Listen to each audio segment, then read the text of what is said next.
ഉജ്ജ്വലമായ സംസ്ഥാന സമ്മേളനത്തിന്റെ പ്രൗഢിയുമായി ഇന്ന് നിയമസഭയിലെത്തിയ CPM നേതാക്കളെയും മന്ത്രിമാരെയും വെള്ളം കുടിപ്പിക്കുന്നതായിരുന്നു പ്രതിപക്ഷ നേതാവ് VD സതീശന്റെ പ്രകടനം.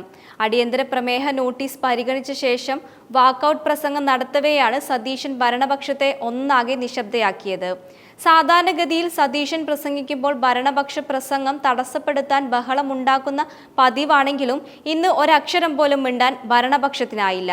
ക്ഷേമനിധി പെൻഷൻ ആനുകൂല്യങ്ങൾ വർഷങ്ങളായി കുടിശ്ശികയാണെന്നും ചൂണ്ടിക്കാട്ടിയുള്ള അടിയന്തര പ്രമേയ നോട്ടീസിൽ സതീശൻ പ്രസംഗിച്ചത് വിവിധ മന്ത്രിമാർ നിയമസഭയിൽ രേഖാമൂലം നൽകിയ ഉത്തരവുകളുടെയും വിവരങ്ങളുടെയും അടിസ്ഥാനത്തിലായിരുന്നു. ഇതുകാരണം ഭരണപക്ഷത്തിന് സതീശനെ എതിർക്കാനോ പറയുന്നത് വസ്തുതയല്ലെന്ന് പറയാനോ പറ്റിയില്ല.